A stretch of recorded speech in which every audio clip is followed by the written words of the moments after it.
매번 투자자분들에게 질문을 받았던 주제가 이 성남시의 고도 제한 완화 이슈입니다. 고도 제한이 가능하냐라는 질문들인데요.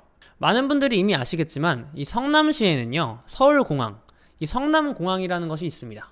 이에 따라 성남시 대부분이 이렇게 보시는 바와 같이 비행안전 구역으로 묶여 있습니다. 그래서 비행안전 몇 구역에 묶여 있는지에 따라서 이제 건물 건축 시에 높이 제한과 층수 제한이 걸려 있습니다. 당연히 성남시에서는 이 성남공항 이전을 다른 곳으로 좀 이전해라 라는 것을 예전부터 바라고 있는 상황입니다. 그러니까 2022년 작년부터 선거 때마다 나오는 것이 있죠. 이제 고도 제한 완화입니다.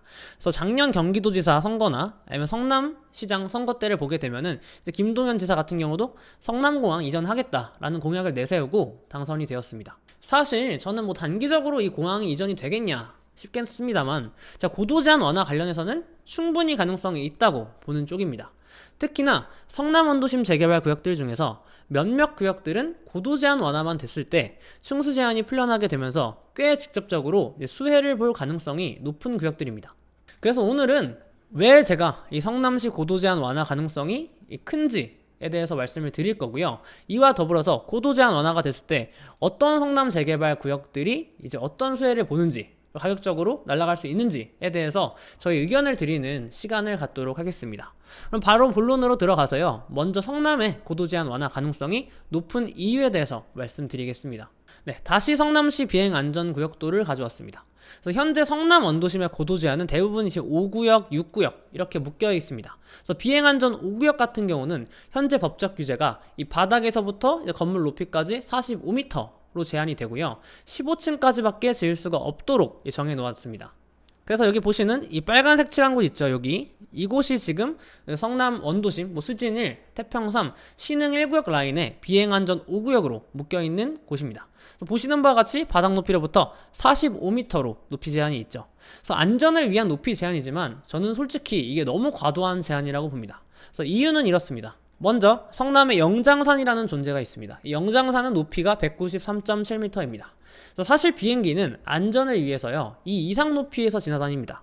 성남공항에 이제 선해 접근 최저 고도라고 하죠. 이제 비행기가 내려와서 이제 다시 이제 착륙할 때 높이가 최저 고도가 457m입니다. 그래서 비행 규정상 이 아래에서 선해 비행이 불가능합니다.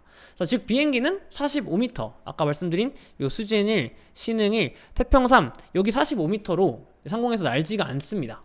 그래서 물론 영장상 높이인 193m까지 높이를 높이는 것은 불가하지만 아파트 30층 높이인 80에서 90m까지 높이는 것은 저는 문제가 없다, 가능하다고 봅니다. 그래서 이렇게 보는 이유가요, 먼저 비행안전 5구역은 비행기 이착륙을 하는 길이 아니라는 점입니다. 실제 비행기는요, 이 2구역, 3구역 이런 곳에서 비행기를 이제 이착륙합니다. 그렇기 때문에 성남 원도심 쪽은 이제 5구역, 6구역 옆으로 사이드 라인이어서 비행기 이착륙의 직접적인 항로가 아닙니다. 그래서 비행기가 고도를 낮추는 지역이 아니다, 성남 원도심은 그렇지 않다라는 것입니다. 그래서 이 그림은요, 아까도 조금 보여드렸는데 다른 그림이긴 하지만요, 그 성남시의 동과 서를 보여주는 단면의 모습이라고 보시면 됩니다. 그래서 성남시의 서쪽에 성남공항이 있는데 여기 활주로가 있고, 동쪽으로 갈수록 여기 보시는 영장산이 있죠. 다시 말씀드리지만 현재는 이 활주로에 이 8.21도로 이제 각도로 높여서 여기 45m를 그냥 일률적으로 높이 제한을 걸어 놓았습니다. 수평 고도 제한이 45m입니다. 다만 앞서 말씀드린 대로 이제 비행기 상승 고도를 생각하면은 이 높이 45m 이 규제는 사실 큰 의미가 없어 보입니다. 성남 여러분의 고도 제한 검색해보면은 자주 들어본 내용이실 수 있는데, 우리가 차폐 이론이라는 것이 있습니다. 그래서 차폐 이론을 적용하게 되면요, 지금 일률적으로 이렇게 45m로 정해놓은 곳을 다시 조금 각도를 높여가지고 이런 식으로 높이를 높일 수 있는 방법이 있습니다. 완화를 시킬 수가 있다는 것이죠. 그래서 영장산에 가까워질수록 계단식으로 아파트 높이가 이렇게 높아질 수 있는 방법이 있다 라는 것입니다. 그래서 여기서 차폐 이론이 무엇인지 간략히만 말씀드리겠습니다. 네, 차폐 이론이란 비행 안전구역 내에 위치한 영구 장애물, 예를 들어 영장산 같은 거죠. 이 한 차폐면 이하의 새로운 장애물, 아파트가 되죠. 그래서 영구 장애물에 의한 이제 차폐면 이하의 새로운 장애물은 추가되는 장애물로 보지 않는다는 이론입니다. 그래서 비행안전 5, 6구역에 적용이 된다고 하는데, 간단히 정리하면은 이 영장산 높이 이하의 새로운 건축물, 예를 들어 아파트는 크게 상관을 하지 않겠다라는 이론입니다. 그래서 이 이론을 적용하게 되면요, 지금보다 아파트 높이를 최소 20m에서 30m 가까이 높일 수가 있습니다. 그래서 이런 것들이 지금 추진 중이 어떻게 되고 있냐, 그래서 정부 지자체 지금 고도 제한 완화를 위해서 추진을 하고 있는데요, 성남시도 2024년 10월 5일 서울공항 인근 고도 제한 완화에 대한 연구 용역을 착수하였고요. 또 서울시 같은 경우도 2023년 9월 오세훈 시장이 이제 ICAO, 그러니까 국제민간항공기구에서 고도 제한 관련 규정을 2028년까지 이제 개정해가지고 앞서 말씀드린 차폐이론 적용하겠다라는 발표가 나왔습니다. 그렇기 때문에 지금 당장은 고도 제한 완화가 어려울 수는 있지만 이제 성남 재개발 사업이 앞으로 진행이 될 거잖아요. 진행이 되면서 이제 규제 완화가 될 가능성이 저는 매우 높다라고 봅니다.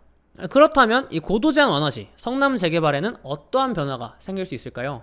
예, 수진 1구역의 사진을 가져왔는데요. 수진 1구역 같은 경우는 지금은 높이 45m로 이제 규제가 되어 있는데, 앞으로 만약에 높이가 70에서 80m 가까이로 늘어날 수가 있다고 하면은 아파트 층수가 지금 15층에서 앞으로 20에서 25층까지도, 최대 30층까지도 높일 수가 있습니다. 그래서 굳이 우리가 사페이론 모두 적용받아가지고 아파트 높이를 150m까지 지을 필요 없습니다. 어차피 우리 그렇게 못 짓습니다. 그래서 20층, 25층, 30층 정도만 풀리게 되면은 이제 아파트를 층수를 높일 수가 있다. 그럼 이렇게 되면 어떻게 되느냐? 저희가 예상하기에는 수준 1구역에 아파트 동개수 있잖아요. 지금 동개수가 몇십 개 이렇게 될 텐데, 그 동개수의 30%가 감소하게 될 것 같고요. 그렇게 되면은 이 건폐율이라고 하죠. 이제 바닥 면적 대비 얼마나 이제 건축 면적을 사용이 되고 있냐, 그 면적을 하는데, 이게 높을수록 안 좋은 건데 이게 40%가 감소하게 되면서 쾌적한 아파트가 만들어질 것 같습니다. 또 추가적인 장점은 아파트 동개수가 줄어들면은 우리가 건축비가 줄어듭니다. 그래서 건물을 덜 지을 수도 있는 거잖아요. 그럼 공사비가 줄어들어서 사업성이 높아지고요. 또 층수가 높아지게 된다면 이 조망이 트이게 되면서 조금 더 아파트를 비싼 가격에 일반 분양을 할 수가 있겠죠. 그래서 이런 것들이 다 반영이 된다라고 하면은 수진 1구역 정말 직접적인 호재라가 될 수 있을 것 같고요. 또 이외에도 태평 3구역이니 신흥 1구역도 직접적인 호재다라고 할 수 있습니다. 그래서 말 그대로 제가 지금도 성남 재개발 좋다 말씀드리잖아요. 사업성이 좋다. 근데 만약에 이 고도 제한 완화까지만 된다면 더 좋아진다라고 보시면 됩니다. 그래서 이제 수진 1구역 주민대피위원장 조합장입니다. 2024년 11월 16일 인터뷰한 내용인데, 원래도 수진 1구역은 한 5,400, 5,600세대 정도 지을 수 있다 말씀드렸잖아요. 근데 고도 제한 완화가 되면은 6,000세대까지 사업성이 더 좋아진다고 합니다. 그래서 층수도 자신이 보기에는 최고 30층까지도 높아질 수 있다라는 이제 인터뷰 내용을 제가 가져왔습니다. 이렇게 되면은 지금보다도 아파트 세대수가 400에서 600세대 가까이 증가하게 되는 것이기 때문에 사업성이 정말 더 좋아진다라고 할 수 있는 거고요. 또 태평 3구역이나 신흥 1구역 같은 경우도 비슷한 효과를 볼 수 있지 않을까 싶습니다. 네, 어떠신가요? 제가 고도 제한 완화 전문가 아닙니다. 근데 제가 나름 공부를 해본 결과 고도 제한 완화가 생각보다 어렵고 불가능한 내용은 아닌 것 같습니다. 좀 가능성이 꽤 높다라고 지금 다시 판단을 내리고 있고요. 대락률이 꽤 높다고 판단을 하고 있습니다. 그래서 고무적인 것이 지금 정부, 지자체에서도 적극적으로 고도 제한 완화를 위해서 움직이고 있다는 점이고요. 또 성남재개발이 이 사업성이 이미도 지금도 좋다고 하지만 이게 완화만 되면 더 좋아지는 것이기 때문에 이에 대한 추가 프리미엄까지 우리가 기대해본다면 시대 차익이 조금 더 커지지 않을까, 이런 생각까지 하면서 이제 오늘 영상 마무리 짓도록 하겠습니다. 네, 지금까지 홈즈부동산의 이종호였고요. 다음 주에도 더 좋은 영상으로 찾아뵙도록 하겠습니다. 감사합니다.